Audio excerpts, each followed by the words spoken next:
I bought my engineering project for 20,000 rupees. It's still recording.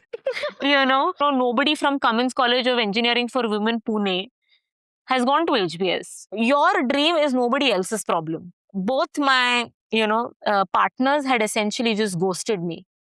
One of them, in fact, even blocked me.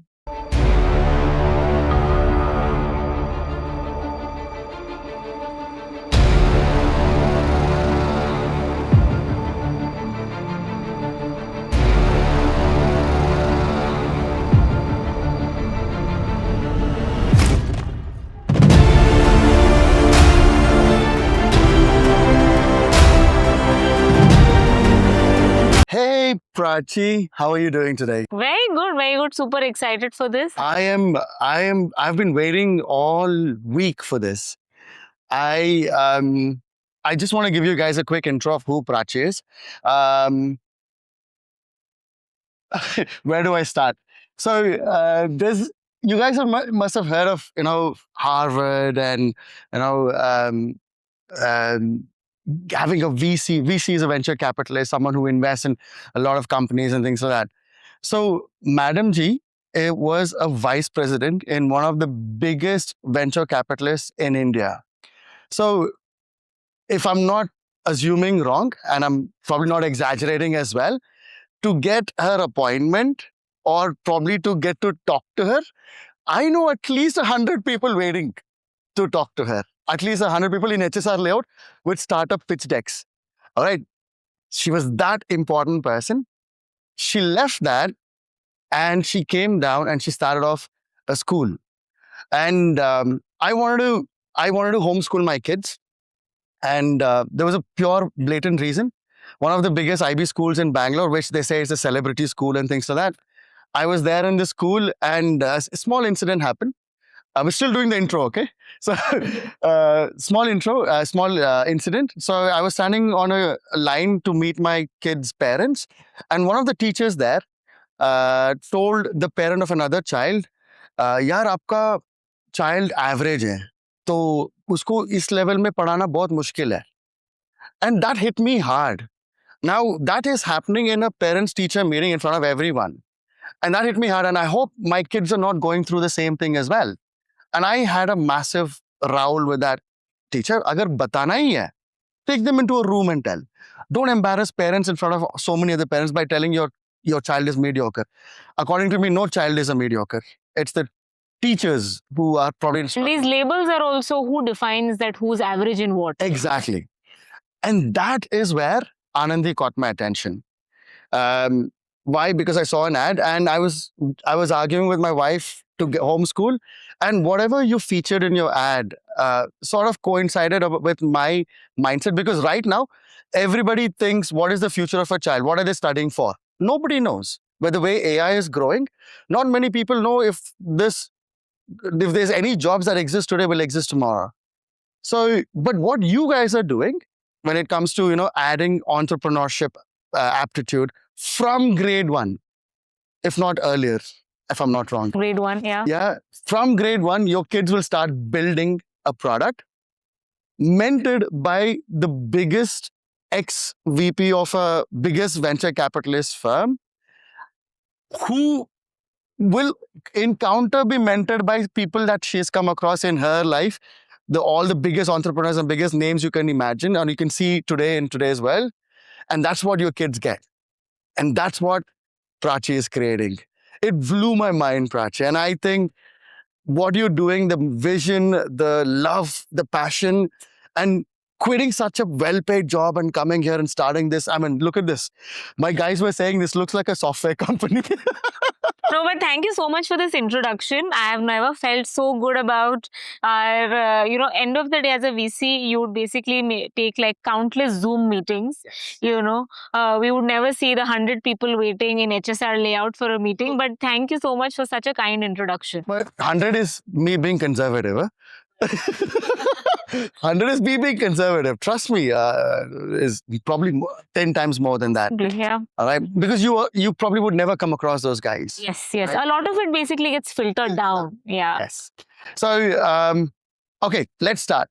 So that's who Prachi is. Google her, Google Anandi, check their website, check their vision. It gives me goosebumps. And you know me, I mean, I'm pretty honest about anything. I don't give just fake reviews or whatever. It gives me goosebumps. I've been fighting with my wife for the last 2 weeks about this. Okay, so the first thing first. Very recently, I was invited as a guest lecturer or a professor or a guest in IIMB. And the entry level for IIMB is 99.8% apparently. And if you add all my marks, you probably wouldn't. I know where you're going. I probably wouldn't get 98.8%. I was standing there. I mean, this man is from IIMB. All right. So I was standing there and I was thinking 99.8. I mean, how can someone get 99.8? What is a 0.2 that they could have got wrong? All right. So they asked me this question. I went to Oxford. I did my master's from Oxford, and someone asked me on the stage, so you talk about IIMB and you are from Oxford itself, right? I said, trust me, darling, I never struggled so much. 99.8% is too much. But I never struggled so much to actually get into Oxford because it was very selective, very organized, and very structured. How is it for Harvard? It is everybody's, half of India's dream to get into Harvard. So, I think interestingly, you know, when all of us think about getting into a particular college, you know, we start to think about just one number. Because growing up, we've always been told that agar 10th ke baad, you know, you want to go get into a good junior college, then you need so much in 10th standard. Then if you want to go into engineering, then you need so much in 12th standard. And so we've all trained ourselves to think that that's just one number, like you said, right? 99.8. But interestingly, all the international colleges which exist out there don't want to just put a label on you, which is just a number on your forehead. They want to know your personality. They want to know your ambition, what your personality, what your, you know, what drives you essentially, right? So it is a bouquet of many different things and not just numbers. So now going back to actually my, you know, thinking about Harvard. Um, so, um so this was about, I think, back in 2015 or so. I had just joined a very interesting fashion company. This was a fashion startup. We would deliver lehengas on rent. You know, it was called Flyrobe. I think it was the OG quick commerce probably, because we would also deliver in like within 2 hours. I think we were a little too early for that time in 2015. But I had a mentor there, and also who's now my friend. She went to HBS, right? And when I would think about what I want to do later, it would be like, hey, I'd love to build a company. And at some point, maybe I'd also love to maybe learn business more formally. And so I would say that, hey, I'd love to go to maybe an ISB, and I hope I'm able to get in. And of course, it's tough to also go to get into most of these Indian business schools. But, you know, meri soch hi, you know, was limited in that sense that I never actually dreamt to be able to go to one of the best or the best business school in the world. The reason is because I just did not have anyone who probably believed saying, why not? Yeah. And when I met Srijata, she went to HBS, she graduated in 2011. She said, I mean, if I could go to HBS, then why not you? Correct. And that actually, having that one person believe in you like that and just question that why even limiting yourself, essentially changed everything. So to speak a little bit about, you know, how I started to think about it, of course, you need a certain, you know, competitive GMAT score. But along with that was also a story. HBS essentially asks you to write just one essay that if you had to describe yourself to your class, or if you had to introduce yourself, how would that be? That is essentially your entire admissions essay. And there was no AI back then, so there was no AI, exactly. What did you put in that essay? Yeah. Considering, I'm sorry to say this, but you were a nobody back then. Yeah, I went to a tier 2 college, engineering college. I went to a college in Pune. Was a good one, but it was none of the IITs or NITs, right? So, वैसे देखा जाए तो I was not supposed to go to HBS. You know, if I were to have just believed statistics, numbers, and just would have doom scrolled LinkedIn back then to see, okay, what kind of people have gotten to HBS. But the interesting thing what happened was that in 2015, going into a startup was actually a big risk. I was in a consulting firm, which is a safe job, and a lot of people would back then would have told me that you're a full fool to basically quit that and go into a startup. But what happened there was I got a lot of ownership of a particular category for an entire P&L. P&L meaning profit and loss of a particular business. So I did everything right, from sourcing those lehengas, figuring out digital marketing, figuring out operations. We set up stores. So as a 25-year-old, essentially, I got the full hand experience of managing a business end to end. Right? And that is exactly what I wrote about in my essay. Our struggles, our triumphs, what I learned out of it, and what would I like to do through my business school degree. Of course, I had written something else what I'd like to do. I said I would love to build another apparel brand in India. And I said that I'd love to be an entrepreneur during that time.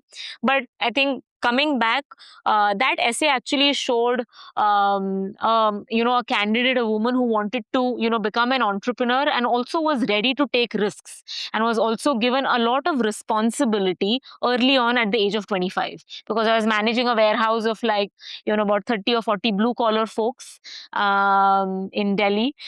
So that in itself actually showed that this person is capable of, taking on goals, executing it, and also doing something which she is not formally trained in.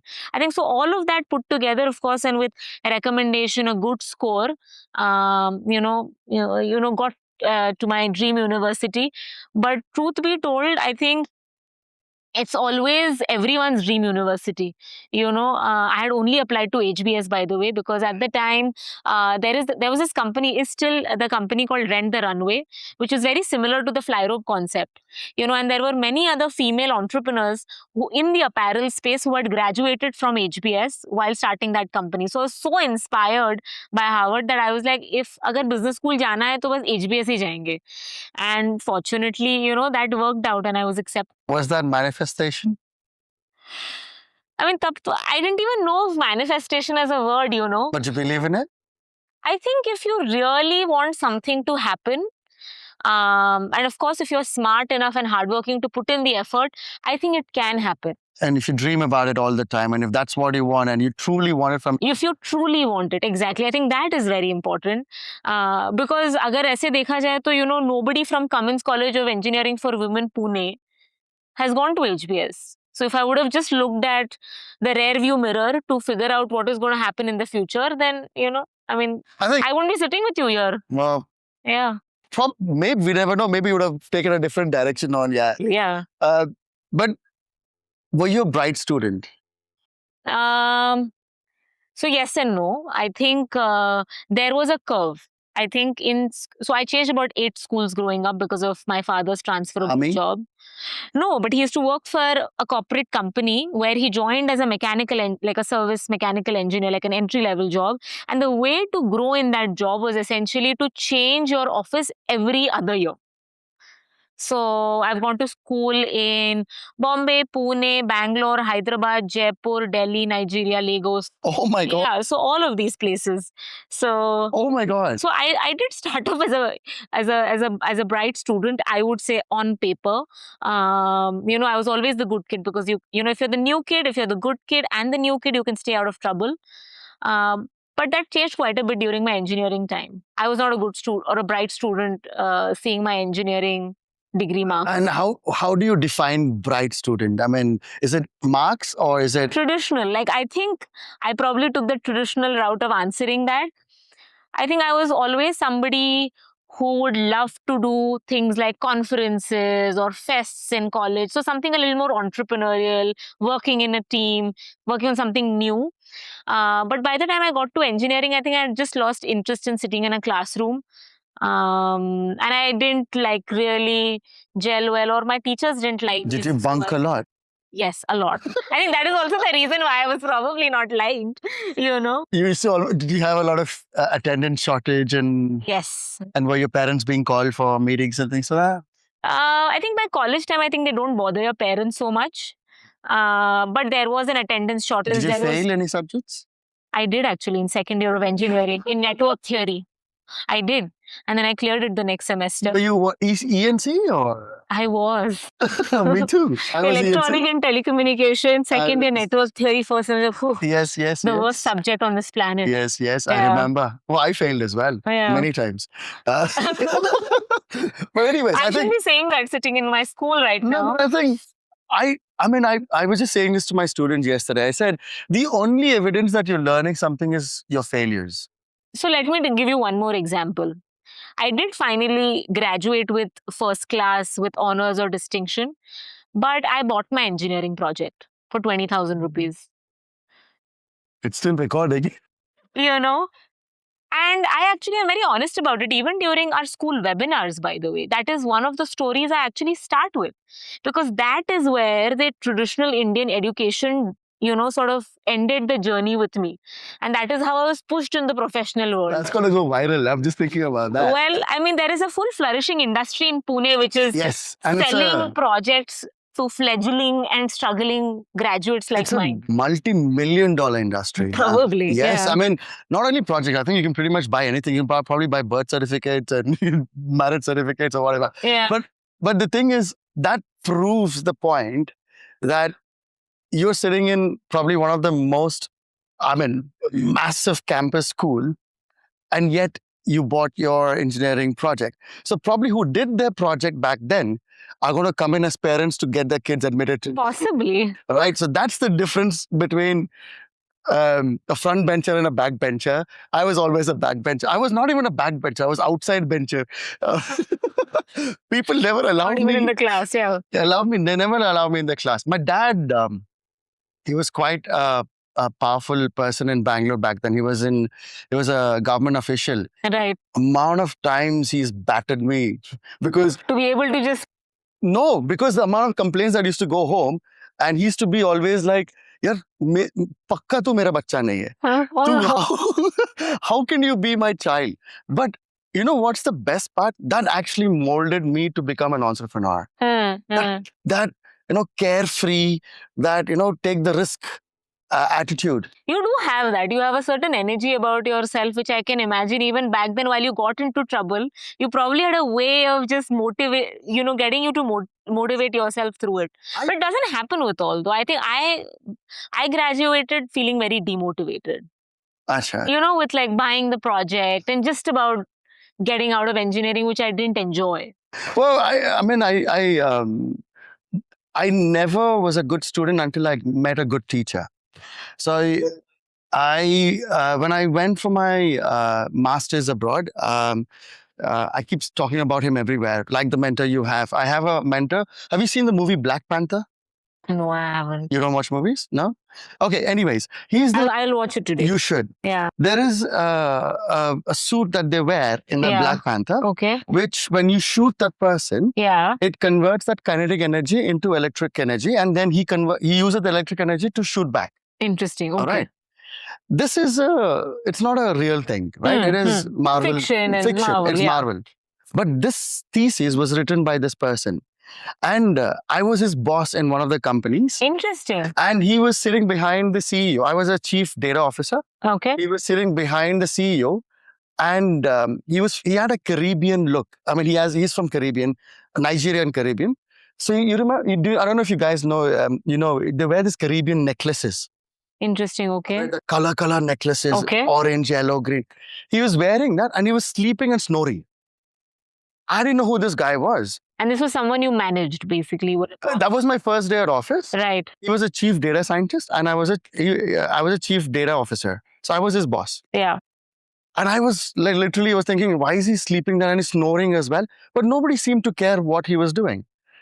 And after the meeting, I said, I went to the CEO and I said, I really apologize for his nuisance.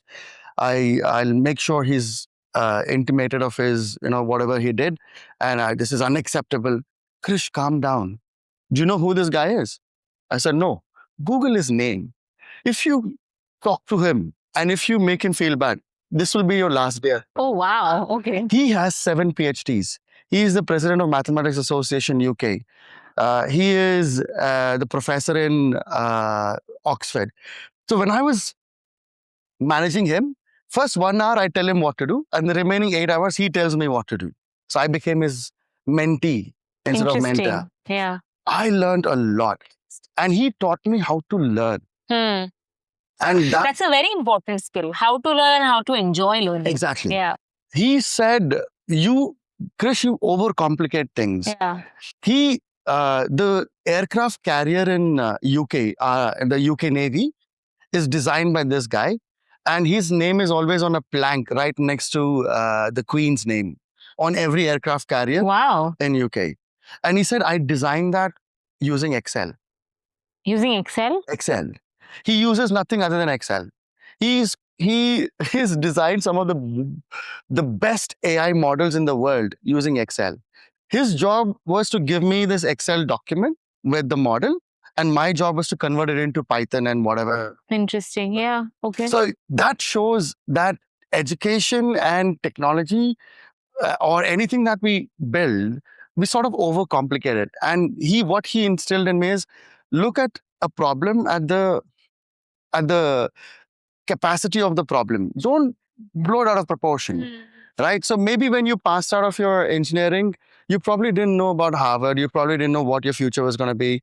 But today, you're a household name, at least in Bangalore. I mean, maybe a few years away, but okay. No, you are. I mean, no, I'm not talking about Anandi yet. I'm talking about Prachi. All right. Maybe you don't know. Maybe I'll get all of them to call you and tell you. Possibly. I love that on a bad day. Yeah. We're a big fan. We're a big fan. You have, because I did a research about who you are and whatever. And, I know Prachi. Oh, you meeting Prachi, or you tell her that, you tell her No, this. interesting. Okay. All right. And I'll probably, maybe any bad day, you just give me a buzz. Exactly. And then I'm going to ask you to connect me with all these We're going to Zoom call. Yeah, done. And today you're building one of the most futuristic schools with the most futuristic education that anybody can think of. That is something that I always wanted to do. In fact, I bought a piece of land. But again, you spoke about it in your last podcast about the finances and all of that. I don't want to touch base on that in this one, which was what was the restriction for me in moving forward, which is why we built a digital school where there's no limitations. Yes, yes. Right? But I think what you've done at this young age, and you said not that young, but okay. You said that last time as Yeah. well. But at least for us, visually, or I probably didn't research on your deal, but achieving so much at this young age is crazy. Crazy. And I think the wisdom that you've acquired throughout your journey is something that the kids coming here would enjoy and, yeah, I mean, and that's the hope, right? Because, I mean, honestly, schools are such a, I mean, building a school is essentially committing to it for a few decades, essentially, right? So, some of the short-term, results or outcomes are essentially, okay, grade 10 grade exams and 12th grade. But I think if somebody were to have looked at me graduate with that bot project, my professors would have ranked me right at the bottom to have done anything of what you are saying right now, right? Like if they had to hear this description in me back then in the third year of engineering probably has no semblance. No? Right? And but it's so interesting of like what life actually through experiences, learning by doing teaches you. Was it being in the right place at the right time for you? I think you make it the right place and the right time. And also, I'm a big believer of like, if you have, being lucky or having the right place in the right time is all a game of probability. It's math. And so if you can take as many shots as possible, at making your luck work, that might mean, applying to 100 places and ensuring that 4%, probability works out. Or it might mean just ensuring that you go all out in being able to skill yourself for something else. I do think that it was a little bit of, just giving it all a try without any ego or any sort of shame. But also a little bit of just taking risk and not taking yourself seriously at all. Because ज़्यादा से ज़्यादा क्या ही होगा, ठीक है, you'll have to start from scratch. I was just telling that to my guys this morning. And I think we sort of take ourselves too serious nowadays. All right? I think our brain needs that freedom to think and create and be creative. And I think that's what is lost in today's youngsters, where they're driven by, okay, IIT, IIM, which I don't think makes a difference anymore, or at least. Yeah, not in the long term at least. Yes, Yeah. yes. Who was the first person you called after you got your HPS? I called my mom. Um, Interestingly, because we'd spoken about going to business school quite a bit, and my parents, I mean, mom and dad, of course, together, uh, and they, in fact, I remember still that day, they knew that the results were going to come on that day. This was like 15th of December 2017. I remember, and it was going to come in at 10 p.m. at night, so some ET time in the morning. And they used to constantly follow up that week saying that you had said something around that time was the date when you're going to get the results. And Indian parents and when results are going to come, right? Oh my God. So they were really anxious. And I remember that the first 2 days, my dad didn't sleep after he got to know that I'm going to go to HBS. He was just so proud and he was just so happy that he called me the next morning and he's like, Prachi, I didn't sleep last night, because I'm just so happy. Is your family like an educated family, as in, yeah?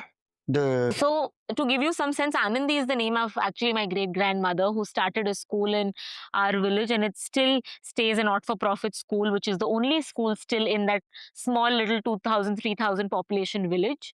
It has produced many engineers, graduates, but most of all, it has actually produced people who've been able to then hold up their livelihood. Because, for most middle class families, education is the only way to be able to, support your family. And growing up, whenever I would go back home for summer vacations, I would see that. And that has kind of continued. So my mother is a finance professional, my father is an engineer. So just the focus on that education has always stayed in. And I think the story is similar for most Indian families, right? That is the only way to quote unquote escape middle class. Absolutely, Is through absolutely. It helps. education. It helps. Yes. But where's home for you? So home is it's a very tough question because home is Pune. I can say I'm a Maharashtrian, so my parents stay in Pune. I think building an entrepreneur-driven education system Yeah. was always my dream as well.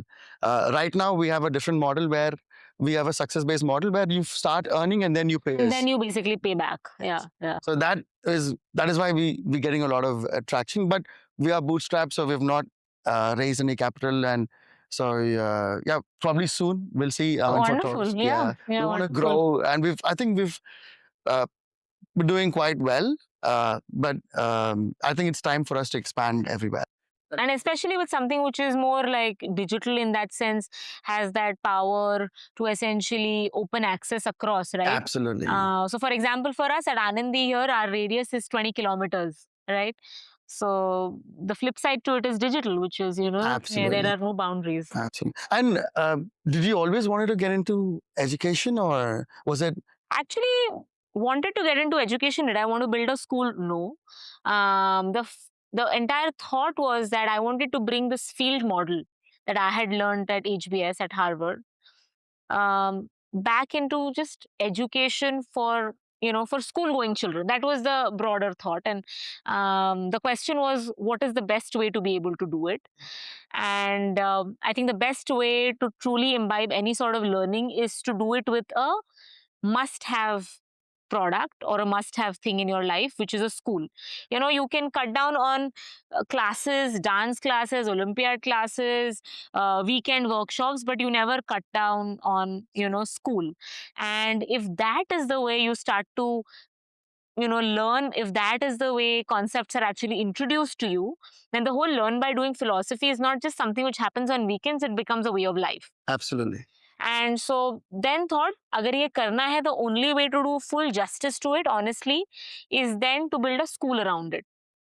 So that is how the genesis of Anandi is essentially trying to build learn by doing philosophy and thinking कि school ही बनाना पड़ेगा to be able to do justice to it. And to build a school like this, I mean, did you have to do a lot of research, and did you get a lot of mentorship from people saying, okay, boss, this is not an easy business. Yeah. It's a long-term plan. Yeah. You're pretty much invested 100% into this. Yeah. It's like hundreds and thousands of kids' future. Exactly. So something goes wrong. You just can't pivot. Yes. You know? There's nothing you can do about it. Yeah. So what kind of mental preparation or physical preparation? Our financial is external. Yeah. But mental and physical preparation did you have to do?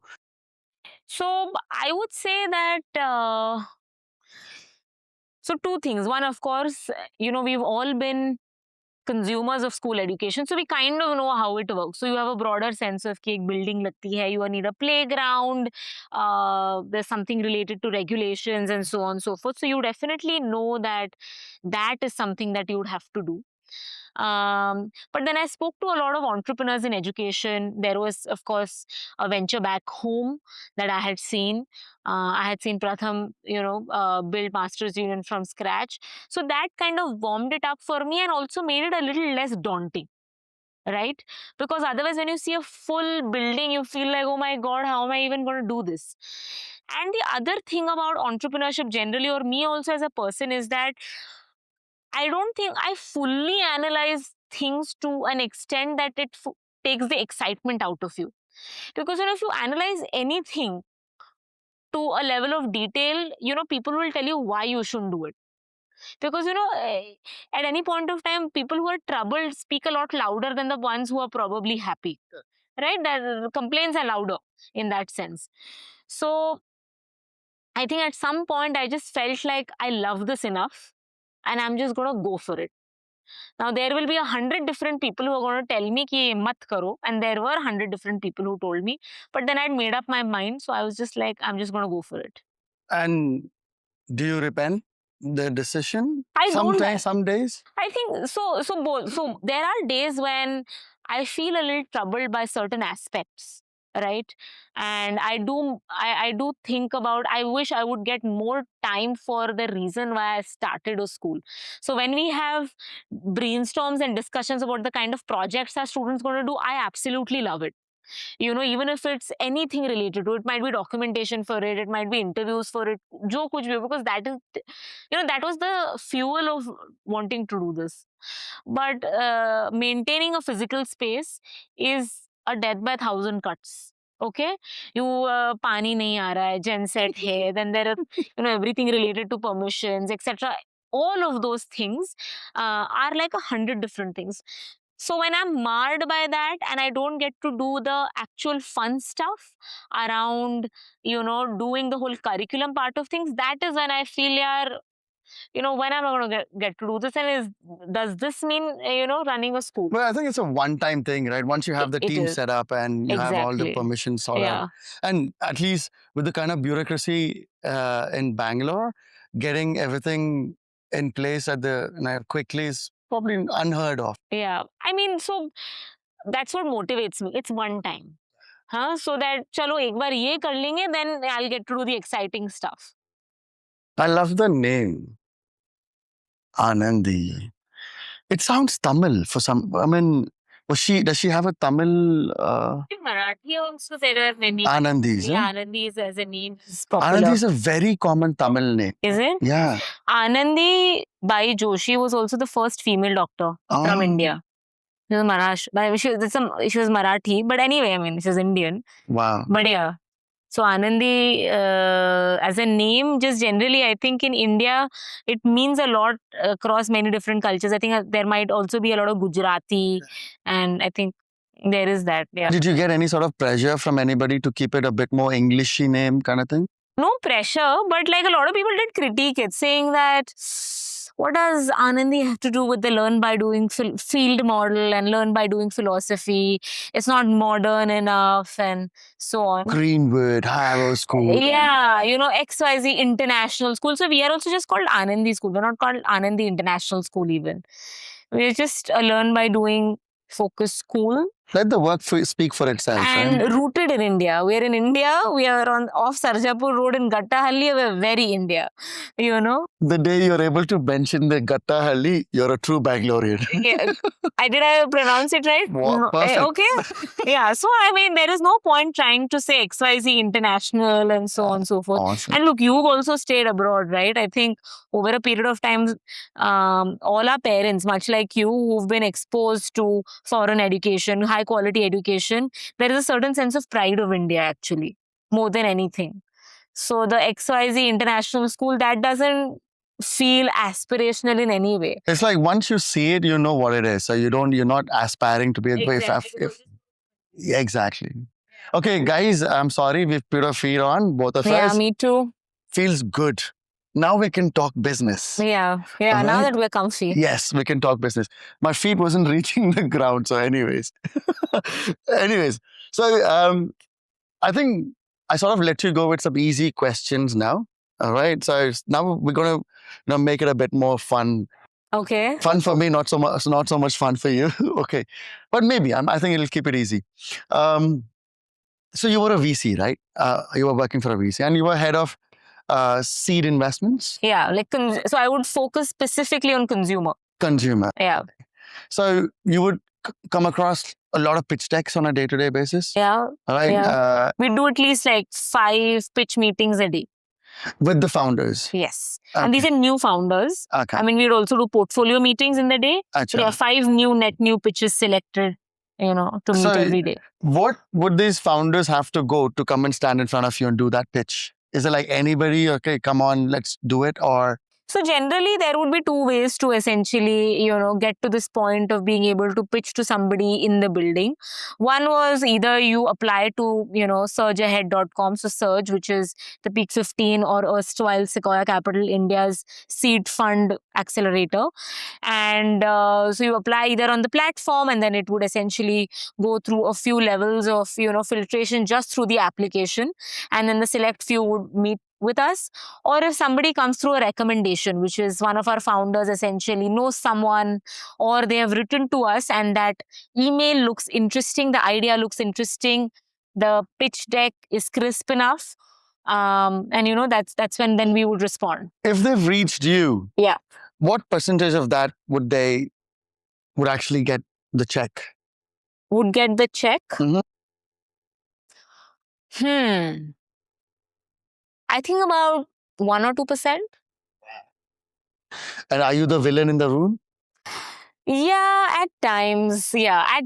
Because you have a lot many more, folks pitching you, but, the check size and your capital is limited. So you really have to, select who you want to bet on. What would you look for? I know idea is a thing, right? Yeah. But the problem is nobody knows if the idea is going to work or not, right? But what is it that you get about 5 minutes, 10 minutes with that person? So the first 5 minutes, by the way, says everything, unfortunately. So let's first actually go through what are the 5 things I would look for in an email or a pitch deck, possibly. And then maybe the first 5 minutes of the call, right? Yeah. One is that if you're doing something interesting. Take notes. Yes. Okay. If you're doing something interesting and if it is unique, you don't need a lot of jargons to describe your idea. You should be able to explain it to a 3-year-old, 30-year-old and a 100-year-old. Correct. Alike. So one is, of course, your ability of articulation of what you're actually trying to do in the first few lines of your email or your first few pitch deck slides. Second is the category that you're building in truly inherent to tailwinds with, what's happening in India, and can more capital actually help you scale? Okay. So it has to be such that, a venture capitalist, if they give you money, it should really help in your growth journey, right? So is it kind of in that segment? And is it a growing segment? Right? Is it new enough, or it has those? It has that industry push. Number 3 is, do you have a founder market fit? Okay, so tomorrow, if I want to start a dairy farm, okay, maybe it's a great idea, but it potentially is not going to help with VC dollars to, scale up like crazy, or I don't have any qualification to start a dairy farm either, right? So no product market fit, or sorry, no founder market fit. So that goes away as well. Fourth is, what unique insight do you have that others don't have that you want to start in this segment? Okay, so you have to be privy to either some sort of networks, connections, or some sort of an insight that would, absolutely make you the unique person to be able to give you the capital, and no other Tom, Dick, and Harry who are also potentially trying to start up in that space. And the last thing, and one of the most important thing is, have you shown signs of resilience or high tolerance of pain in life? Now, that doesn't mean that you go around hitting yourself, showing that you have high tolerance of pain. But more often than not, as an entrepreneur, you're going to be said no, then yes. Your dream is nobody else's problem. Okay, so if you have to go on to build, it is despite many other market forces. So have you actually shown that kind of resilience of having gone through those tests or those situations early on, which is, have you tried to start up before? Are you a second time founder? Have you gone through very rigorous checks to be able to get into, some very exclusive rooms, like say for example the first 100-member team of Google in India, or having gone to IIT Bombay where your all India rank was essentially top 100, so on and so forth. Again, not to say that only the IITs and the Googles get funded, but that is just a signal for having shown some sense of excellence and resilience before. That is what a VC is trying to also kind of look at, that have you broken barriers before to be able to get in that place. So that is what we would look for in that email, in your profile, what you actually how you describe your solution and so on. So that is when you're not meeting the person. Now, for example, when you're meeting the person, in the first 5 minutes, how well you're able to introduce, get to the agenda of the call, and be efficient with time is very, very clear. So the worst thing that you can do in the first 5 minutes is, or first 5 or 10 minutes is, just talk about your own background or talk about too many of your jargons. Right? We are an AI bagged, geo-tagged, so many jargons to basically tell, what you're trying to do. Right? So how those first 5 or 7, 10 minutes go and how articulate and crisp you are shows how structured you are in your thinking. Yeah. So, what's the worst pitch you've ever had? I mean, somewhere where that's so memorable to you that, arey yaar, this guy was a funny one, or someone who pissed you off as well? So you don't have to name them. I won't name them.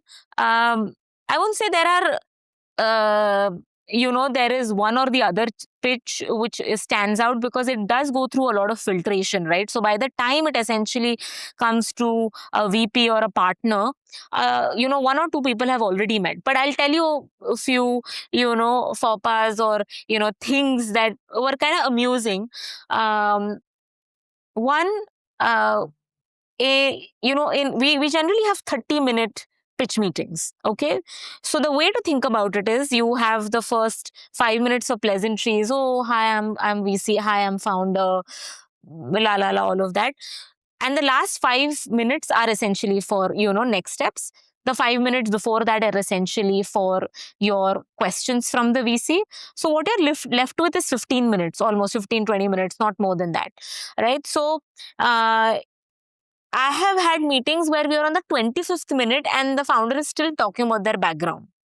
We have gone through where they grew up, their mom, their dad, and maybe it was commendable and maybe it was impressive, but we have just not gotten to a point of talking about you and your idea and how can we help and why is it unique. So that has been and that has been more of, by the way, it's more common than you'd think, and a lot of very, very experienced professionals who have been C-suite leaders are used to many people listening to them. So when a lot of C-suite leaders actually step out and become entrepreneurs, they want to talk. They just need an audience, because, they've probably had a team that they've led before, who would listen to them because they were paid to listen to them. And Maskapai as well. Yeah, a little bit. So बताए जा रहे हैं, mummy ने ये किया, फिर this I did, that I did, etc., etc. So that has been one. Second is where, we've tried to tell the entrepreneur that, look, it's not a fit probably, or maybe timing is not right, etc., where it has then gotten into an argument, which is that you're not dreaming big enough. And you probably need to open up your thinking, so on and so forth. So again, I think we get the founder hustle, and I would also get offended, right? Like if some VC today asks me some question, I'd be like, the guy just doesn't get it, or the girl just doesn't get it, right? So it is okay to feel that, but how you communicate that kind of friction tells a lot. Because as an investor and an entrepreneur, it's a partnership, right? So if you're actually not able to take rejection, you're not able to take hard feedback, and you're actually so vocal about it, then it probably doesn't bode very well for you, especially like somebody who's supposed to be a founder and take a lot of hard decisions like day in and day out. And feedback. Right? Yes. So, so I think those have been two more often than not very common ones. By the way, one does stand out actually, where the entire pitch was just a rap. A rap? Yeah, like a rap song. Yeah. And did they get the check? No. I mean, look, creative, but wherever they've probably heard this grapevine story that you're just supposed to stand out and so on and so forth, these are just exceptions. This is not like you're supposed to stand out in ways that you start to sing about your idea. They're trying to make it a roadies episode or something like that. Possibly. Yeah. Wow. All my analysts actually went off video during that time. I think I really mastered the art of poker face during that time, because someone had to be on video and listen to it. Would you be like a very straight-faced? More often than not, especially when such things would happen, which I would tag as absolutely ridiculous. You have to be professional. But you look really young. I don't know how old you are. You look young. Now, imagine a C-suite guy, someone who's got like 40, 50 years of he's 40, 50 years and he's got a bunch of experience behind him. Yeah. And he's standing in front of you and pitching to you. And you're sort of the decision maker. Did you ever feel like this guy's probably looking down upon me, or how do you decide if I'm good enough or not, kind of a thing? You don't have enough experience, kind of thing? So I'll actually relate it back to the whole poker face thing also. The reason why you're supposed to do that is because it's a job of privilege. 100% privilege. It is not my money that I'm investing in. I don't have the power. I am just somebody that has been appointed by the fund to decide whether or not this should be considered, right? So it's a massive privilege and responsibility given to you. So you are supposed to be super humble. You should absorb all these shocks, judgments, looking up, looking down, all of those things, right? Because end of the day, the founder has gone through a lot more trouble, maybe a lot more pain, many sacrifices. So at that point of time, if it comes across that way, you should basically just be a lot more okay to be able to just pass through it. More often than not, founders are the ones who are breaking rules. So they are not the ones who pass judgments generally, right? So, and, we would also meet a lot of founders who are very experienced and they're very, very well educated. They're very well exposed. So the things around age, gender, generally those judgments would not come through. So it's very, I would say privileged and lucky to not have been, at the receiving end of that judgment.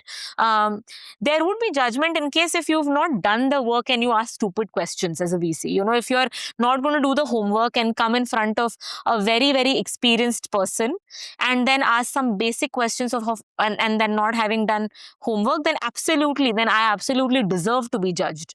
If you get that massive privilege, and VCs pay a hell lot, and if you're not doing your job well, then I think, you deserve to be judged. And being one of the, I would say probably a tough VC and a straight face and very poker, and you got to be a tough person there. Yeah. From there, where you're on the giving end, and you're coming here where you're at the receiving end. Yeah. Where you have to be humble. Doesn't matter who the parent is, if he's a farmer's son or anybody is. Yeah. You just have to be really humble, and you're selling your product now. That's right. How How easy was that transition? Interestingly, not very tough, because I feel at all points of time, now this is like praising myself, but like, that kind of privilege honestly was borrowed for just some amount of time. Before that as well, while going to HBS, I didn't belong in the traditional senses because I didn't come from a legacy family. The JF Kennedy's grandson was in my class. So he deserved to be there because there was another school fully named after his grandfather. Nor did I come from IIT. So there was always this sense of just not taking yourself seriously and knowing that I'm just making my way, you know. Um, so that kind of privilege also I knew was very much earned. Okay, so when I'm here as well, especially when you meet kids, now that might be, the most successful entrepreneur's child, a politician's child, or a farmer's child, or whoever it might be.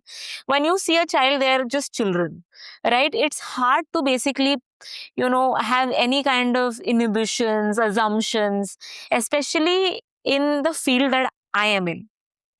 I think it just, regardless of the kind of person you are, I think it just softens you, because you're working with children. We have children, playing in our ball pit all the time, so it's just, when your children came in, I remember your daughter showed what she did for Mother's Day. Correct. So all of these things, it just softens you. It is hard to have a poker face. It is hard to do anything which is tough. You just have to be, I don't know, you just have to be soft. Wow.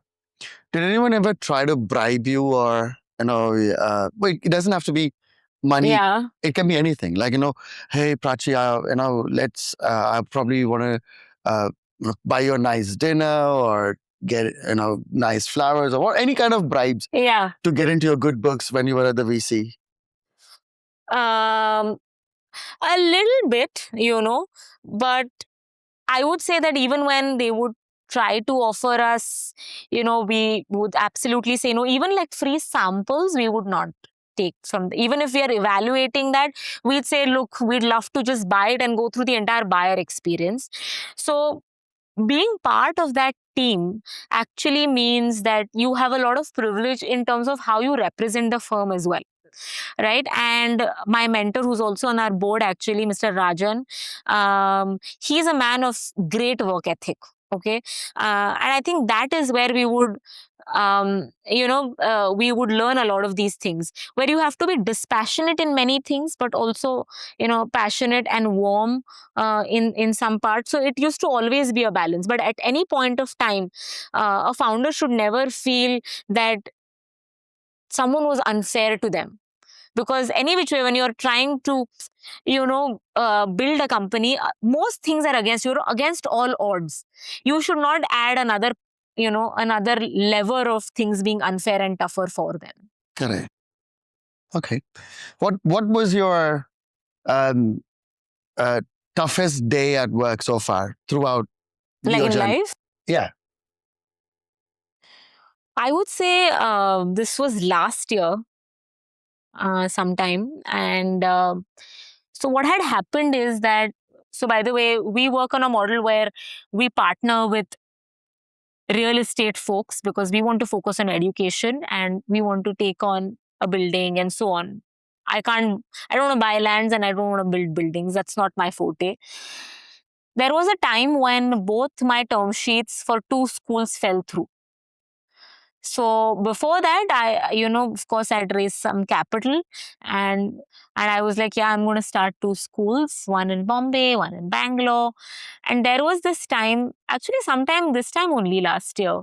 Are we in May? Yeah, we're in May. April, May last year, I had capital, but no building or school to run this field model in, because both my partners had essentially just ghosted me. One of them, in fact, even blocked me. What? Yeah. And so there I was, I think the whole of April, May, June, April and May, possibly I didn't even, I didn't get more than 3 hours of sleep a night. Can you share the reason why they ghosted you? So one of them essentially had not done their compliances, and I kind of was getting close to it. And so I guess they just felt like at this point of time they can't put up the facade anymore, because as part of running a school you have to be very clear on your compliances as a building, and he didn't want to rectify it, and I think he wanted to just avoid the tough conversations, so just blocked me on WhatsApp basically, and I couldn't receive, or I couldn't make any calls to him. That was my Bombay building, and that was supposed to be launched in July 2025, by the way, right? So that didn't happen. And there was another one in Bangalore, which I think the guy just basically got somebody to, a more lucrative buyer, so, and that's how I lost that one as well. So, and there was not even a conversation. Basically, one day, I just couldn't get in touch with them. It's like a WhatsApp breakup kind of thing. Yeah, exactly. Without obviously replying. Yeah, full blocking and everything. Oh my days. Yeah. I can imagine what's probably gone through your head at the time. I mean, and I was just a newfound entrepreneur, right? At that point of time, look, I've promised something to my investor that this is happening. I've signed this paper with, with my real estate partner, and and one fine day it all happened within that 1 week. By the way, it's interesting of how like bad things just hit you all. And they were not related? No. But good, we just got over it all in one go. It was probably something better was waiting for you. Possibly. Possibly. But so just to understand the concept that you said, I just invest on education and not on the building. So to put it in simple terms. Yeah. So let's say there's a land. Mm-hmm. Someone owns a piece of land. Yeah. You go to him and you tell him, hey, I want your land. And I'll probably go to another person. Hey, I have a land. Can you build a building? Or you might invest. Similar. So essentially what we say is that, look, we would love to have like a lesser-lessee relationship, simple, where, we'll be your partners for 30 years, 50 years. So very long, because, you're running a school hopefully for 50, 100 years. But you do the entire piece around building it, because it's a lot about local regulations as well. And we want to conserve our energy in being able to find the best teachers and in our best head of school, and innovating with the curriculum and so on. And this in itself is a beast of its own. There are reasons why there are only pure play real estate companies and there are pure play education. I don't think there is point of mixing the two. And do you pay rent, or is there equity share as well for the? Just rent. Yeah.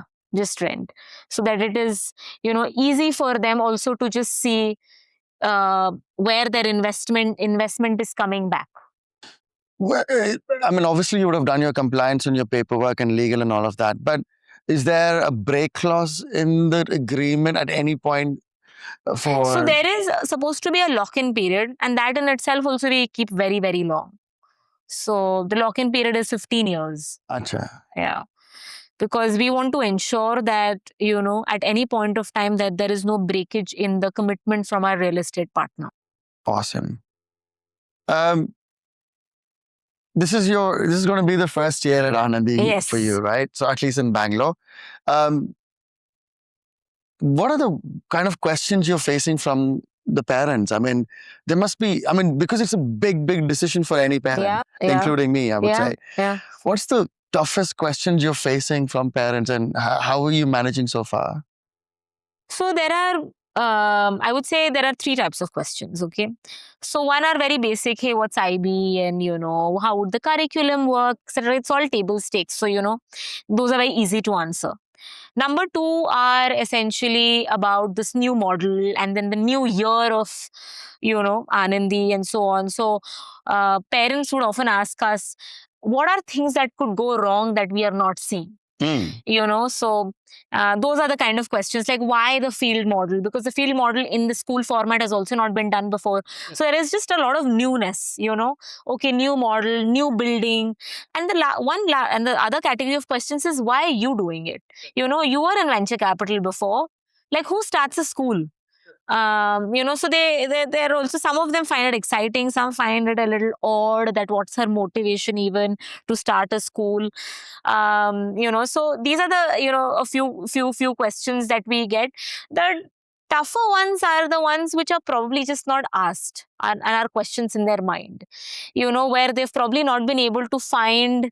I feel like you're like, I'm ready I'm for going to ask the her. questions that were not asked. So those are questions where, people ask us, how will this model work? It's not been tested. And some decisions which basically result in a no are very clear, which is, look, we want to see this work for a year, and, then we'll see. Can this model fail? Can this model fail? How would you tag as failure of this model? See, I think as a normal parent, the first question that will come to my head is they're trying something new. Yeah. All right. There is no data to check if it works or not. Yeah. Nobody's done this before. Yeah. What if they don't get enough customers and they might shut down tomorrow? Yeah. Well, again, like financial viability. Financial viability. Yeah. I mean, the girl looks really young. Yeah. Does she really A have? lot of times I have to tell my age also. I think you should put a tag on this one. Yeah. No, because I think My team sometimes tells me that I think we need to do like this wardrobe makeover, to make you look older. there was one of my mentors Yeah. in London. He used to dye his hair grey. I'm not doing that. I know. I'm just saying. No. But like one of those things was actually recommended to me by someone. Was it? Would you like to do like a salt and pepper look? No, it's not wrong to be young and successful. I Yeah. mean, most of the rubber is yet to hit the road, so we don't know we're yet successful. There's a big dream and promise. I'll be honest about it. Yes. But getting here is success, right? I mean, I would. Maybe. Yeah, I guess would say so. So I think that's kind of questions. I mean, do they really have the experience? Does she really have the experience? Do you think my kids might, Yeah, the failure of the model. I mean, the way on your question of what if this model fails? Like the way we essentially end up answering that is, look, IB probably mandates X hours of teaching. We are an IB school, right? Most schools end up doing 1.5x of that teaching. Hours wise, okay? So any which way extra to padha hi rehte. In fact, they can tone it down a little bit and try to figure out something more. So to think about it, it's the chair. In case even if it fails, what is the worst case scenario? The worst case scenario is that your child actually tried to solve a few problems, maybe got stuck in Bangalore traffic a few times and got exposed to a few people now and then. And maybe that product didn't work and so on and so forth. Regardless, your IB curriculum is getting completed. And then the other thing is they have also gotten exposed to a lot of different types of problems, different types of people, and they have tried to build or, try to iterate on something new. The places of failure essentially are that if we are not able to, ensure that this becomes a systematic way of thinking for our children. So, the failure will actually not be visible at all right now. Yes. 10 years down the line, if our students are actually comparing similarly to, students who've been in other traditional IB schools, that is the point of failure then. I mean, I probably wouldn't want to mention the fees and all of that, but I mean, they can Google it and find out, obviously. But I mean, you are in the location where the top IB schools in the country are, right? Probably a stone throw away from here, correct? Why should they take the risk? It's not that you guys are competitive on the price. It's not that you have a bigger campus. You don't have white horses tied up outside. Yeah. Right. Yeah. So, I mean, obviously, some of these schools do provide all that fancy, stuff where you have these, what do you call those? Golf carts. And things like that, right?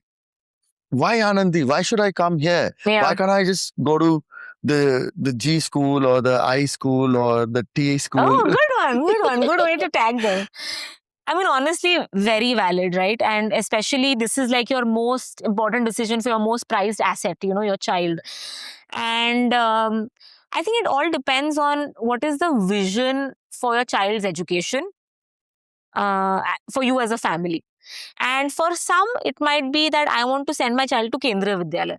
That is the vision that I have for my child's education. For some, it could possibly be, hey, I love the T and the G, school in Bangalore, and that is where I want to go.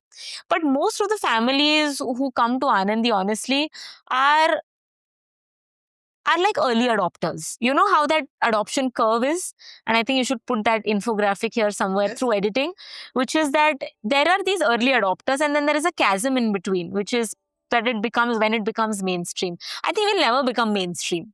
And we are completely okay with that, because what we're trying to do is something which will only cater to those who want to do things differently and are a little crazy themselves. You know how you were thinking about, I want to homeschool my children because I'm just so unhappy about this, right? So at that point of time, the T, G, A, B, C, Z, all of those tags don't matter to you. What matters is essentially what is the content, and you'll think from first principles. So all of our families are essentially either entrepreneurs, they have themselves studied at Ivy Leagues, have gotten a lot of global exposure and have like really, large ambitions for their children, which basically go beyond these ABC tags. Right. So I don't think we'll ever become mainstream, and because we'll always also stay a small school. So in fact, the ones who don't want to come here, not because of, there are of course legit reasons, if okay, affordability is an issue or travel is an issue, and those are very legit reasons. But if the philosophy doesn't actually, ring a bell with them, it's good if they don't come, because then that will take us away from the vision that we have. Because end of the day, we are dealing with their child, right? If they don't subscribe to this vision, they will push us in their side of the vision. And then the field model and why Anandi existed will completely get diluted. So we want the crazies. So what's an acceptance criteria for the child who is studying from here? What is considered as, okay, this is what I wanted to create from Anandi, and this is that there he is, that's the guy kind of guy. So there is no, I would say a lot with what happens with early childhood and just, when you're in school, is a lot of just nurture. You know how we talk about nature versus nurture? I don't think we are born with certain qualities. I think those qualities are essentially nurtured through us with some kind people who decide to take a bet on us and some sort of exposure, right? So I think what we want children to have is essentially a sense of attitude that feels like they're curious or they have those raw ingredients of it. More than that, actually, is the parents' willingness. So the parent cultural fit is very important, that they feel like this is something that they'd like to subscribe to. Because as soon as you start to get cold feet, your children are going to pick it up. And then they are going to lose all interest in the classroom. Because they see that mom and dad actually don't believe in this anymore. I'm like, okay, I'll also chill now in the classroom. So more than the child, I think it's more the parental fit. And of course, there are a few checks where are we able to support this child broadly? I don't think we're able to, at this point of time, able to support children with, a lot of learning needs, for example, because we are also trying out the field model. So are we able to do justice to this child with what is presented to us is how I would put it. Probably the last question in this segment. What I consider tough, but you've been bloody battering me out of the. Is it? Yeah, okay. man, you're doing well. Good. That shows that you know what you're doing. I mean, I think the kind of answers that you've come up with, I thought the questions were tough, but you're doing superbly well. So the last question I probably want to ask you is, at least my wife, I'll be honest, I told you that I had a fight with her this morning, right, to get the good questions out of her. She asked me one question. This is their first year. Yeah. So, which means when they come in, when my kids come in or when the kids come in, are they going to be prepared for the BAU, the version of Anandi? Or do you think we should probably try after a year when they're more settled down and they know what they're doing? Because it's like a startup company, right? At the end of the day. So are they prepared, or do you think we should give it another year before we go in? And if the parents do end up taking the risk, Are there any benefits for taking that risk for the parents? So I would say on the first thing, which is, uh, what happens in the first year. The thing with schools is that you can't figure it out on the go. It's not like, okay, देखते हैं ये lab बना देंगे और इनको hire कर लेंगे. So our team of 40 educators essentially is already hired for, is already done and ready, is working on the curriculum, or our entire infrastructure is ready. So a lot of the brass tacks on just getting the school up and running is essentially already solved for. So and then maybe actually let me also speak a little bit about the experience. So we've gotten someone like Anthony, who's been an educator for 27 years. I can't say 30 years. He's told me that, it's important to be accurate. So yeah, so he's been there, he's very experienced. Our field model team are are graduates and, experienced educators from the Harvard Graduate School of Education. So they are also very, very, they are the right fit to be able to do justice to this field model. All our entire teaching team essentially has had, experience right from 5 to 15 years of IB teaching experience, and only IB. Okay. Right. So the only risk essentially is how does this team basically gel well together along with this field model, and whether the scheduling can happen well. So that is essentially where there might be, in all honesty, some hiccups. Maybe, we've done one field visit close to Yelahanka, and then your children are stuck in traffic somewhere on MG Road at 5 p.m. and now we're late.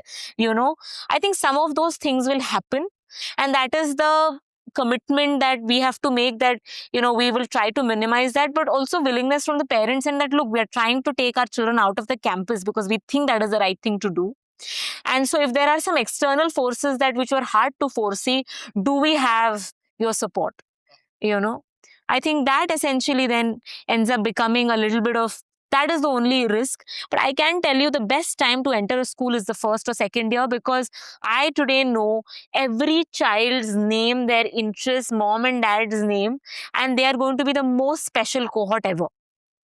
Right? So in fact, the teacher ratios are the most richest right now. So when parents ask me, what's the, it's too risky to come in, it's like, I feel it's like such a bizarre question, because it's going to be the best year to come in, because this is my heart and soul in the first year, so.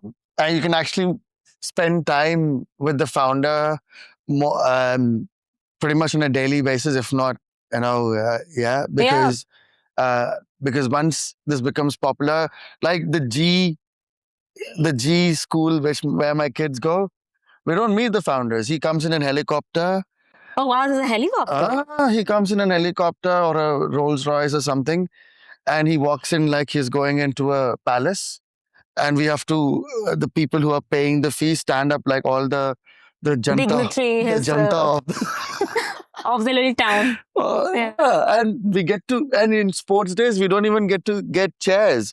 We stand in the hot sun, and the kids are in the hot sun. I mean, I hope you know who I'm talking about. So yeah, absolutely. I think that is where I think the model of education starts to, I think, become just too commercialized, commercial, and what people have started to call the factory model of doing things. But I think it's more of society now.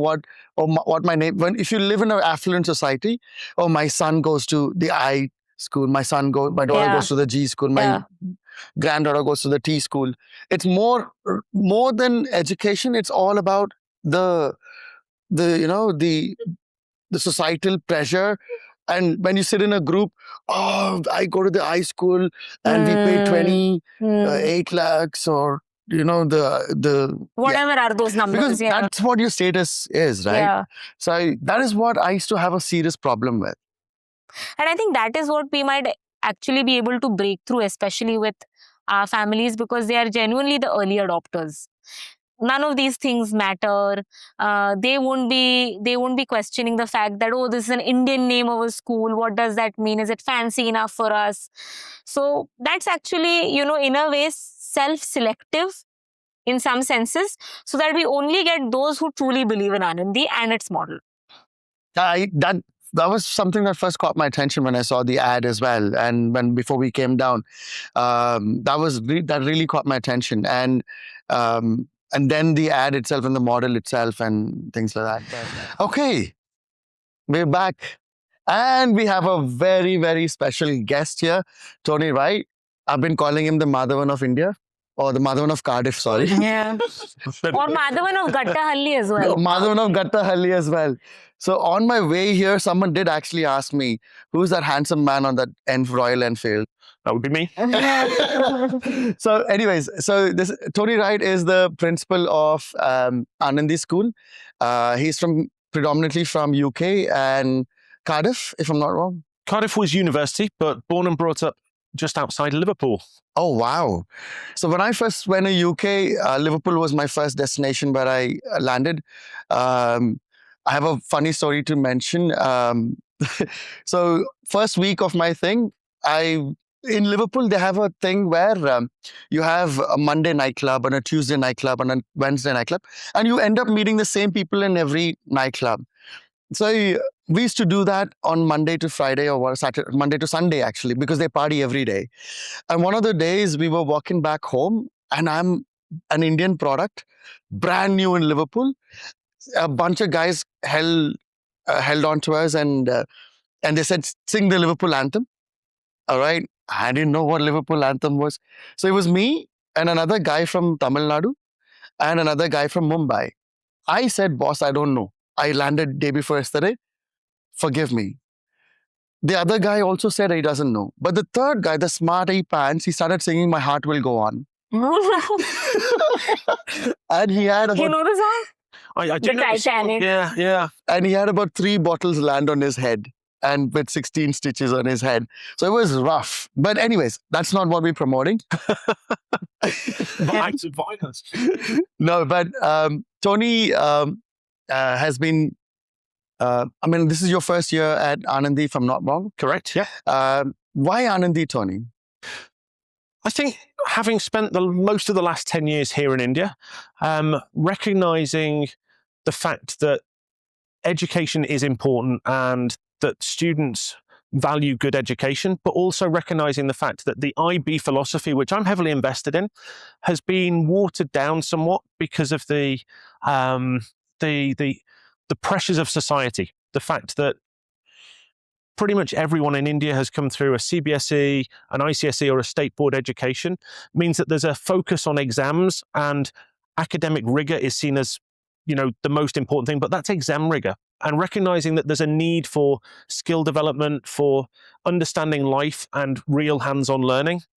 The opportunity to join a school where that is integral to the entity of the school is just an opportunity that I couldn't turn down. And were you in Mumbai before here, or? So I spent 6 years working in Mumbai at Oberoi International School, and more recently, almost 3 years as a founding principal in Hyderabad of an IB school that was aligned very closely with CBSE as well. But having that experience, a lot of people who've been a founding principal, they'd never touch it again. I think that the experience has given me a hunger to do it again, but in a way that is even more meaningful for the students, and the belief that hands-on learning is the way to go. Or was it just the money that tempted you? No, the alignment of vision of Prachi, having the experience of Harvard and the coming up with the 4+1 model, and being able to do something that's different. I'm a natural risk taker. The reference to the Royal Enfield, driving on a Royal Enfield on motorbike around India, that's definitely someone who's a risk taker. Gattahalli? Wow. Okay. Were you already on the market for other work, or did... Definitely not. Prachi headhunted you? Honestly, it was pretty interesting because I actually met Anthony while I was still at Peak 15. So it so happened that, he was just helping out a fresh entrepreneur like me, or someone who had the dream of an IB school. And we were just chatting just generally about, what IB is about, because I was still at that point of time figuring out whether or not, which curriculum might be the right fit for, say, the field model to come together with. And very kindly so, he just volunteered his time. And I remember one of our first calls was when he was at the Bombay airport, and you were flying from home, which is from UK, and I think you were in Bombay and going to Hyderabad, or the other way around, something in like between that. flights, sat on the floor with the laptop on a chair, stretching out my back because I've been cramped up in a economy class seat for some time. Yeah. Yeah. Yeah. And you know, it just clicked in some senses, because the fact that the fact that he said that he's a natural risk taker, you don't see that with a lot of folks, especially in academia, because in fact being entrepreneurial is discouraged. You are supposed to follow a format, a legacy, a textbook. So you know, folks who think slightly outside of the box, want to take the risk, want to do more than just the usual, you know, school timing, there are very few, and that kind of stood out. And did he leave that kind of impression on you that you thought of him the minute you decided that you were? Look, it was a build-up, right? Because I think more than anything of whether he'd be a good head of school, would he be like the best founding principal, none of those questions came in. But it was just essentially that I feel like I would genuinely enjoy working with this person, and I feel like we're on the same page, right? And we've not stopped laughing since. Yeah, well, so, you know, it essentially just, in some senses, you know, your founding team members, your partners, or partner, actually not partner, you know, so all of those things are essentially just where you need for it to just click, because it's honestly a huge commitment for him to come through like a school which is already set up, now then going through the pain again, what we talked about, having high tolerance of pain, right? I don't think many people are up for something like that. Wow. And why India, Tony? I mean, UK has a lot of schools out there that could probably use your skill set, but And I think it was my experience immediately after university of deciding that I wanted a break from learning. Going through school without a break, university without a break, the pressure of exams, the pressure of dissertation, decided that I wanted to go somewhere warm, exotic, and go on an adventure. And I did voluntary service overseas, VSO, for 18 months, ended up in Ghana. They placed me in a school. I didn't ask for a school. My parents both said, don't. They were both teachers. They both said, don't go into education. You'll never be rich. But I ended up being placed in Ghana as a teacher and loved every minute of the adventure, of the relationships I built in the schools, of the whole experience was very, very positive. So I went back to the UK, did my teacher training, on the job in a really rough school in the centre of Liverpool. And hats off to people that have spent their entire careers in that environment. It's exhausting, it's draining, but the impact they have is really important. I think as I moved through and went back and worked in my old school alongside teachers that had been there for 30 years in a great academic school in Liverpool, I realised that I wanted the adventure more than I wanted the work in a school. And for me, the ability to move around, and I'm on my ninth school, I think it is, in 7 different countries. I've enjoyed every one for what it offers. India was almost an accident. I went to a job fair. I came away with 3 offers. United Nations World School, United Nations School in New York, one of the British international schools in Cairo in Egypt, and Oberoi International School in Mumbai. Wow. And I've always loved spicy food. I'm not too bad at cricket. And the opportunity to go to Mumbai, which I'd visited, and I knew that I would have a good experience there, was too good to turn down. And since then, the connections have just, they've been through my connections in India that I've found opportunities to make an impact on education here in India. So Bangalore, Mumbai, Hyderabad, Bangalore, what would you prefer at the moment? I mean, you've been Have through... their own charms. I think that the diversity, the cosmopolitan nature of Mumbai is very much replicated here in Bangalore. And that was a big selling point. Moving to one of those 2 cities was always something that I was very happy to consider. Hyderabad, fantastic food, fantastic cultural environment. But this is just a little bit more cosmopolitan, a little bit more forward thinking, and exactly the right place to start the Anandi vision. And is this where you would retire? Retirement, I don't see myself ever retiring fully.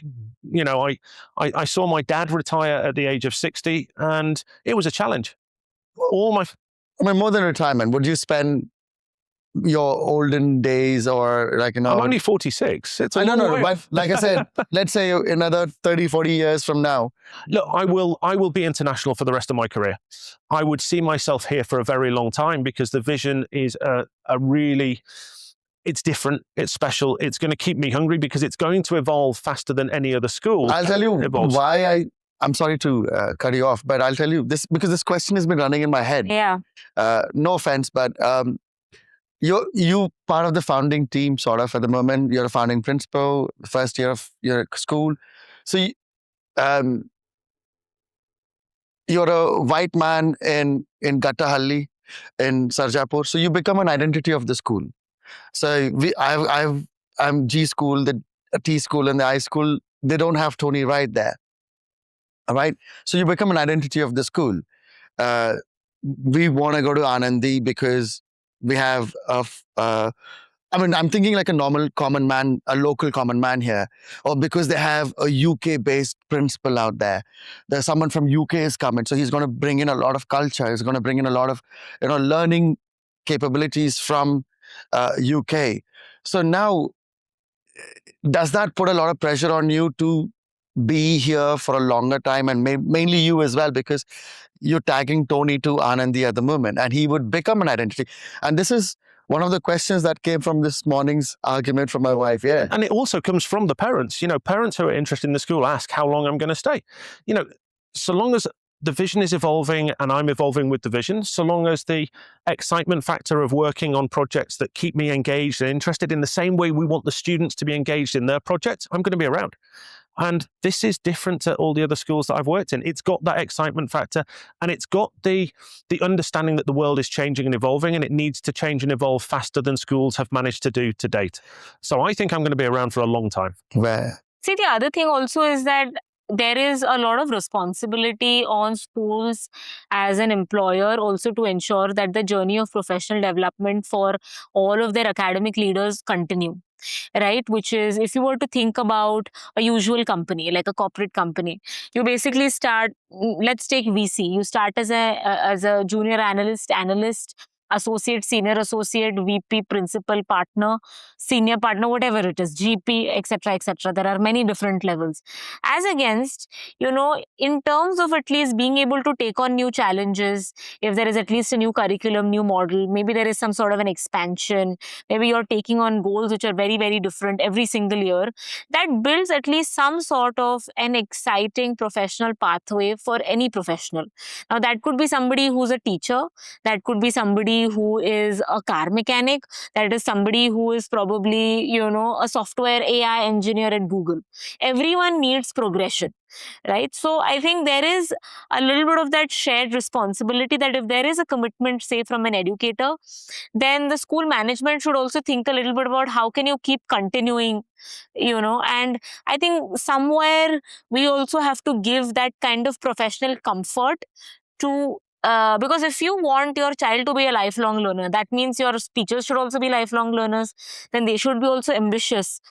So I think it basically goes both ways. I think the ones who probably, a hot take maybe a little bit is that the ones who stay with the same thing for too long a time, 30 साल से एक ही जगह पे principal है, 30, 40 years, 40, not 40 years. I look at... I think it makes a boring I look at my old school institutions. The head of school that came in when I was 11 years old, retired from that school 4 years ago. He was there for 25 years. And during that time, the school became, less fresh. The generation of new ideas wasn't there because they didn't, the leadership didn't change very much. Correct. So I think that every school needs breath of fresh air every now and again, but within an organization that's going to grow rapidly. And that's part of the excitement factor, to be at the start of something that has plans to be much bigger than it is right now. And so there should be, of course, continuity in terms of stability. Yeah. But at any point of time, it's very important to also understand that on both ends, that relationship has to then work for a very, very long time and to be very objective about it, right? So, of course, it doesn't work if, the leader leaves in like 2 years or 3 years or 5 years and so on, of course. But also at the same time, I think, academic leaders should also be relieved of the pressure of being in the same place for like decades, for example. because they're also on their own professional journey for development, right? And so if it is not serving the purpose, then it makes sense for them to move, and it maybe it makes sense for the institution also to be able to reinvent themselves. Like even the dean at Harvard basically is elected every 5 years, right? So there is change. Why? Because you want some change in thinking. Otherwise, you'll keep doing the same thing again and again.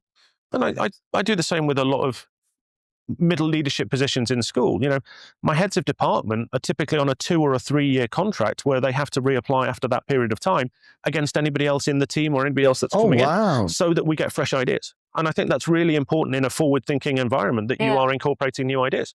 But was hiring Tony a part of your strategy when you were working on the business? So the strategy essentially was to get the best academic leader on this planet.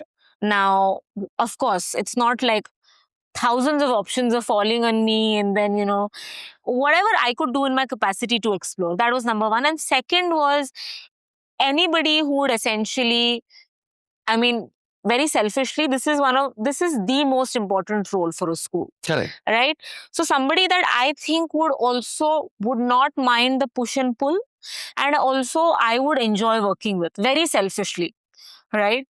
And I think that the relationship is very important, because there are many things that Tony challenges me on, there are many things I push back on, right? And I think there has to be that, those right signals that, some of that would possibly be okay. Right? So, I went through many different interviews essentially. Out of that, this essentially just felt like a fit. And timing also worked out, right? So all of these things are right time and the right fit in terms of people. And Tony, just out of curiosity, you as an outsider, because I think everyone in this room have probably grown up here and experienced the traditional education system. What's the worst part of our education system, or 3 things that you really hate? Look, I think that when I look at the biggest challenge to the Indian education system at the moment, it's a focus by students and parents and teachers on a final grade on a piece of paper that no one's going to look at 10 years later. And the pressure that's creating through society on the mental health of an entire generation and generations to come, if it's not changed, is devastating. You look at what happened 2 weeks ago with the cancellation of the medical exams. Yeah, NEET exams. And the sudden, the impact on those students that have been preparing for that for 3-4 years, and it's taken away from them. What do they do next? And I think our statistics says about 12, 15 suicides every day because of... Is it? Yeah, it's actually significantly more than that. More than that. I think it's 12 per hour, if I'm not wrong. It's something on that front. It's frightening. And one of the things that I'm involved with beyond my capacity with Anandi is working with an organization called IC3, who focus on counseling and helping to provide counseling services across all schools globally. But specifically working here in India is trying to help broaden the capacity to support schools. And having dealt with a student suicide in Mumbai, it's something that is incredibly important to me to be involved in that and try and make a difference across the country in all areas, not just at Anandi. But saying that, we might say, okay, we've been doing this education system for the last 40, 50 years, at least. All of us in the room have probably gone through the same thing. But that same education system has produced the most number of leaders and entrepreneurs across the planet. You may take any company, Pepsi, Oracle, Visa, MasterCard, Google, all the leaders are people who passed out of the same education system.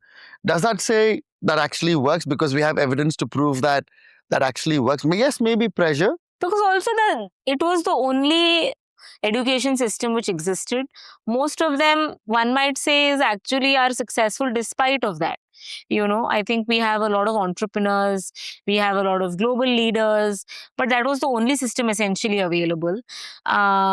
So it would essentially not be accurate to say it is because of that particular education system. Of course, there was some amount of rigor and hard work, which probably, it did push us to do, but it was the right thing at the right time. Like the CBSE essentially came in after, our independence. The reason for that was because we were and we are still a very, very young country, and we wanted to produce some sort of a standardized model of education, which would then become government officials, maybe factory workers. So there was and we've always been a populous country, right? So there was some amount of standardization required, and CBSE essentially, or ICSE, whichever this is, with like those textbooks which are essentially standard across all, regardless of what your interest is, that was the right fit at the time.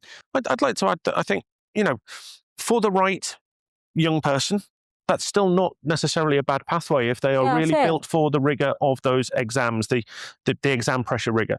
But I think that there's a couple of factors that are very different now to what they were 20 years ago. Social media, incredibly negative on the mindset of young people when all they're seeing is the success of others around them. You don't get many people posting about their score if it's not 99% in a CBSE. I think you've also got the changes to the job market.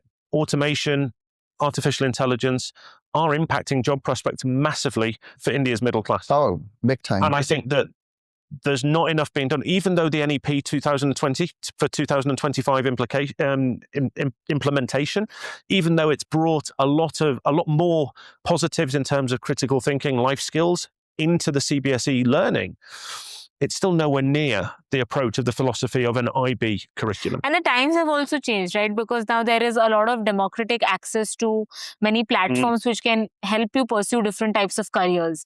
You don't have to be an engineer, doctor, lawyer only to be successful. You could essentially be a dropship entrepreneur, selling on Amazon. And you were doing that as well, weren't you? Yeah. In college, right? And that was my field model project of doing drop shipping from China, right? So especially when you have access like that, that means that what potential that you might have is not actually limited anymore by just the kind of employers which exist. It essentially is whatever you can make out of your interest. Would you say whatever curriculum that you guys are coming up with and the idea that you have, would that cater to the jobs of tomorrow? I think the jobs of tomorrow are going to be characterized by one very important piece, which is that you have to have the ability to learn and unlearn, right? Because if there is a certain syntax of Java, HTML, whatever it is, it might so happen that after a few more years, it's probably something else. The language is something else, and maybe AI is going to do it. So on and so forth. It's already doing it. But if you have the humility and the grit to be able to start from zero, learn a new skill, and be smart about where you invest your own time, I think that is the only skill which is required today. All the other hard skills you can learn at any point of time. Skill or unskill, like you said. AI is new for us. We've learned AI, now, or in some format, we've learned to use the tools.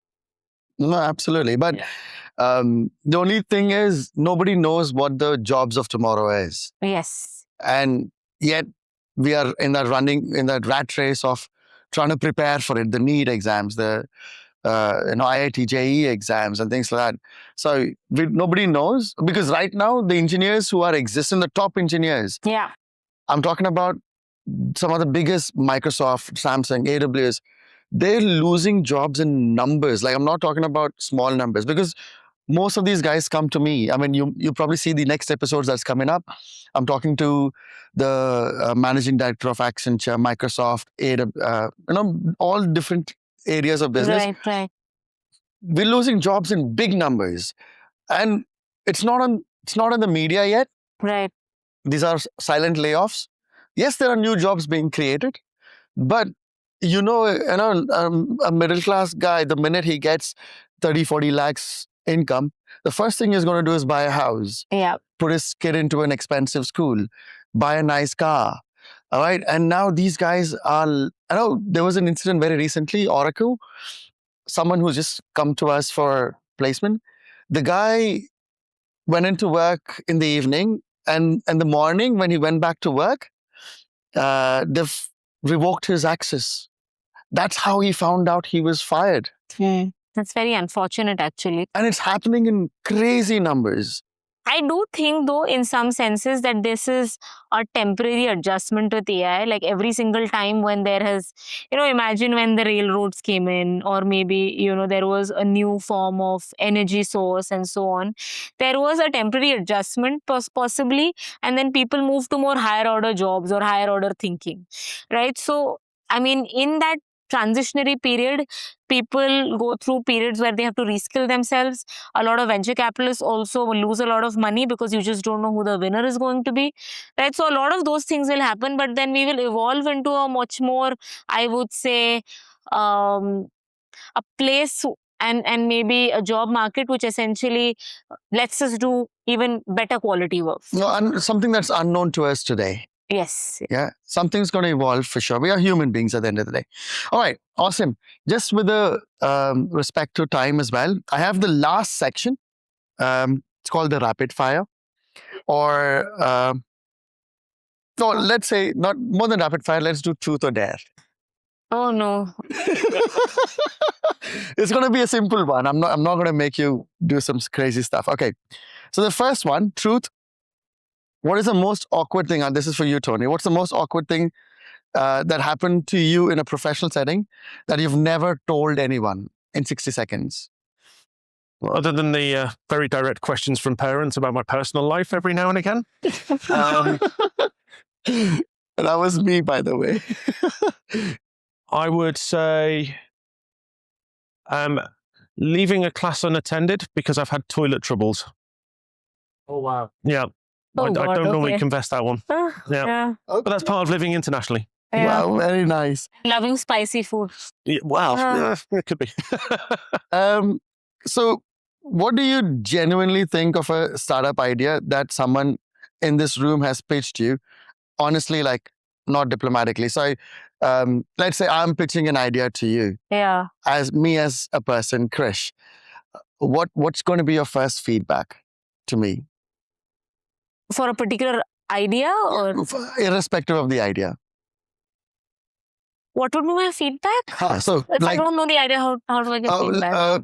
let's say Taurus, or let's say I'm building another school, Krish School or whatever. So I've come and I've pitched you, and you remember you told me about the things, the attributes that you look out for when the guy's in front of you. Yeah. So what would be your feedback to me? I think one of the things that I would ask for more than feedback is that how well would you be able to stand against competition and what's different? Okay. But do you want me to give you specific feedback? Yeah, Like, that's the. I don't know so much about, you so, okay, pitched fine. me, so I don't know what feedback to give you. All right. So would you invest in a founder like me? Yes. You would. Oh, guys, watching it. Okay. Okay. For you, Tony, pitch Anandi to me in 60 seconds. And imagine me as a tier 2 Gattahalli parent, sudden richness. I've just sold a piece of land just down the road. I have a lot of money.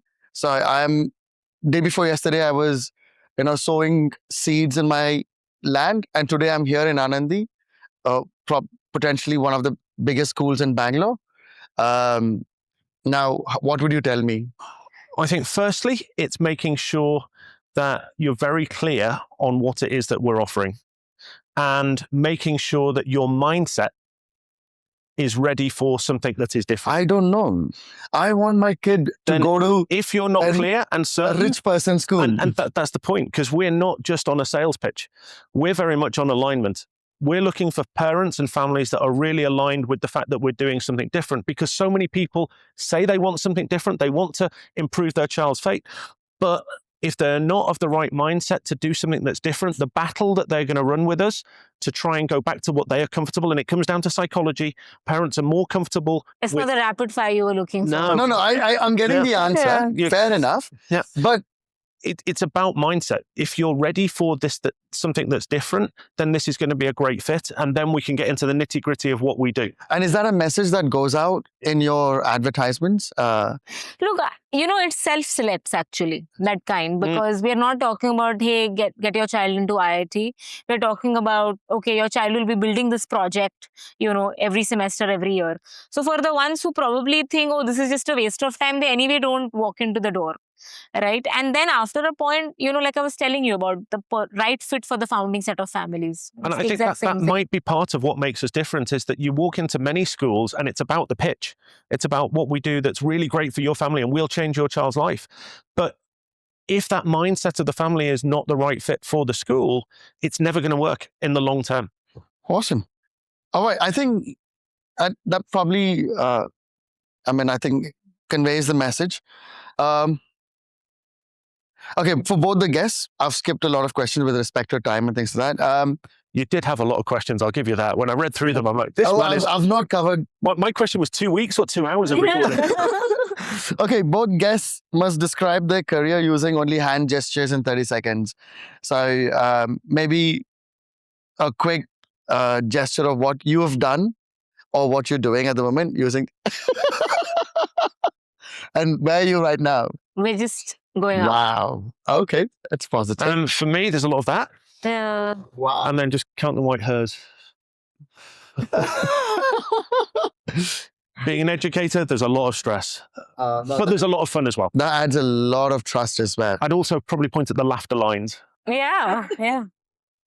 Awesome. I think that's about it. I think that's a pretty really, really long, but yet one of the most entertaining and the most amazing and the most knowledgeable episode. Cool. I hope you guys felt the same as well. Yes, honestly, it didn't even feel like as long a conversation. You've been sitting here for a couple of hours, and you yes. canceled a couple of meetings for us. So I'm going to run right now. Yeah, please. Because I'm just about to get to this meeting. Sure. Right. Yeah, but amazing. Thank you so much. Thank you so much. Thank you Great fun to spend time with. Thank you. Really appreciate that. Thank you.